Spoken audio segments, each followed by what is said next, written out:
My dear friends, welcome to Rajashekar classes on applied data science with Python.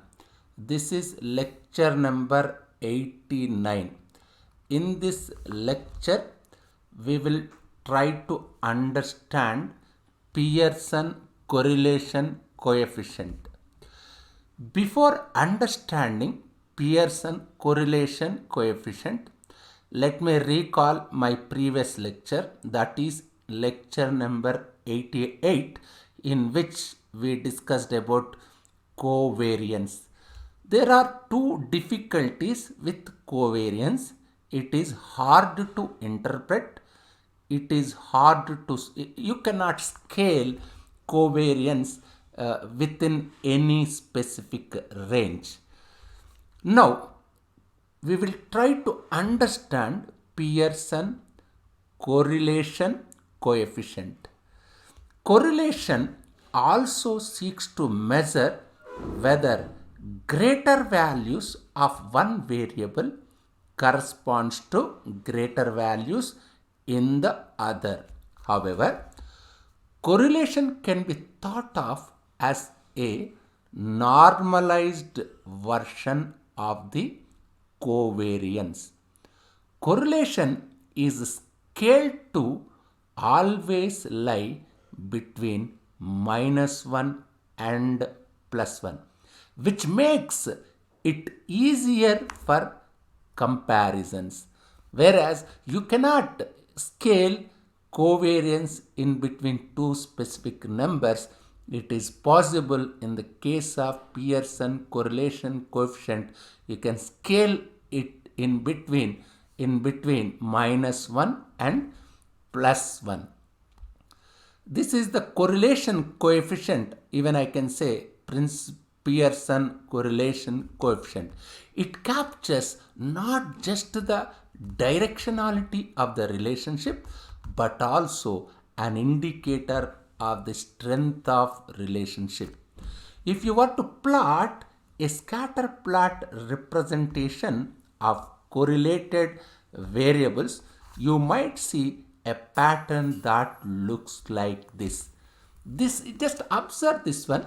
This indicates that EI and DI are positively correlated. The correlation coefficient tries to capture the linear relationship that exists in your data. If you have data distributed as you see on the left of your screen, this exhibits a correlation of +1, isn't it? Just see, as x increases, let me say like this, as x increases, y increases linearly. Just see, as x increases, your height. What is y? Y means height. Just see, as x increases, y is also increasing, isn't it? Therefore, what is the correlation of this particular data set? That is +1, isn't it?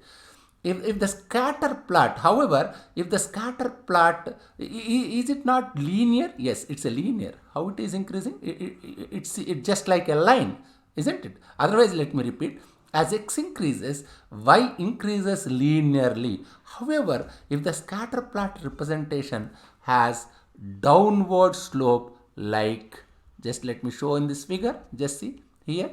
This is, you have scatter plot representation downward slope. This is, isn't it? What does it mean? Let me repeat it again. However, if the scatter plot representation has downward slope like this, that indicates negative correlation.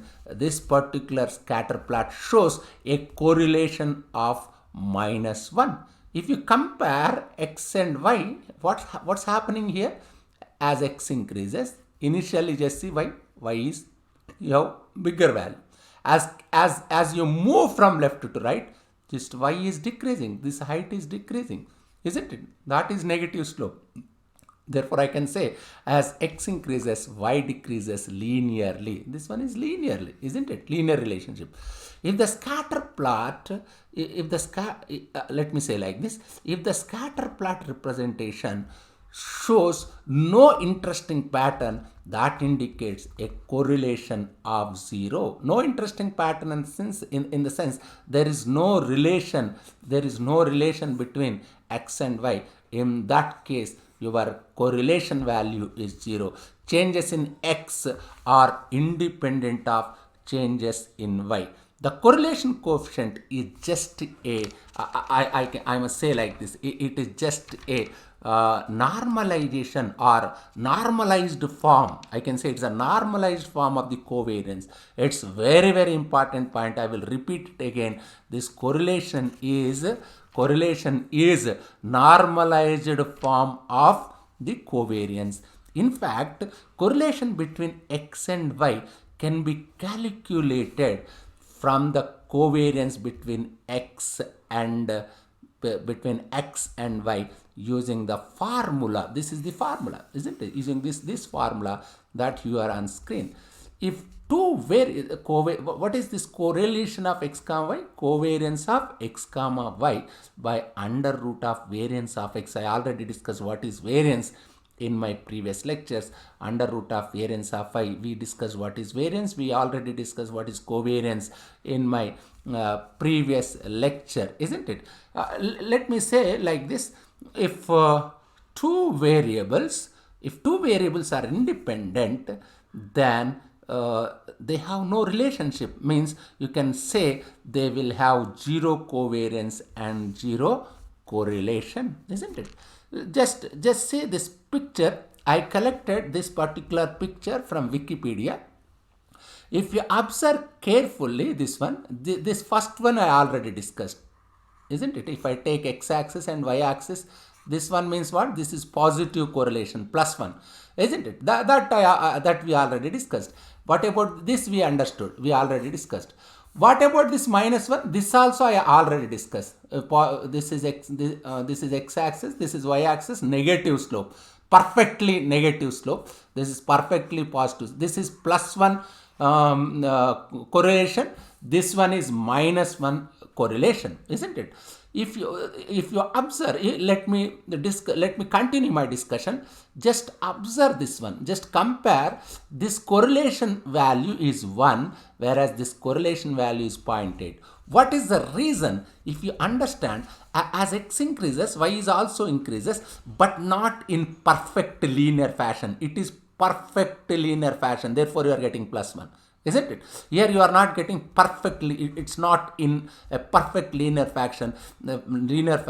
There are points slightly away from your perfect line. Just see, this is, let me assume this is, there are the points which are slightly away from this this particular straight line, perfect line. Therefore, its correlation value is 0.8. Even if you observe this one, if you take x-axis and y-axis, if you observe, even I can say there are a lot of points which are away from this perfect line. Therefore, still it's decreasing. Whereas it's 0.8, your correlation value is 0.4. Here you don't have any relation. Let me say x-axis, y-axis. There is no relation between x and y. Therefore, your Pearson coefficient of correlation is 0. This is -0.4. This you can understand. Actually, you can compare like this. This is analogy. This is 0.4. This is -0.4. I already explained 0.4. This is 0.8. I already explained. This is -0.8. Just it has got some negative slope, isn't it?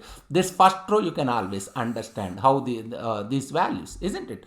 If you observe carefully, it just here you have one interesting, but this anyway, this is also +1, this is also +1, this is perfect lines. All these correlation values are +1, isn't it? What about this one? This perfectly, they are perfect straight lines. Therefore, you are getting -1 as a correlation. This first row you can understand, second row is also understand. Now, very interesting patterns you can find in third row here. If you observe this one, if you observe carefully, there is some relationship between x and y. Just let me say I have x-axis like this. Let me say this is my x-axis. This is x-axis. this is y-axis. Okay, if you observe carefully, what happens here, there is some relationship between x and y, isn't it? Of course, it is not simple to say. It is not like x increases, y increases. It is just say, is it not like sine curve? It is just similar to sine curve, isn't it? I can say it is similar to sine wave, but there is a relationship. But maybe it may not be exactly like sine, but sine curve, probably, but it is just similar to sine curve. Problem with the Pearson coefficient of correlation is still, what is its value of correlation? Its value is 0, but still there is a relationship between your variable x and y. It is just similar to sin x. Problem with PCC, Pearson coefficient of correlation, is it cannot capture complex nonlinear relationship like this. This is somewhat complex nonlinear relationships. There is a relationship.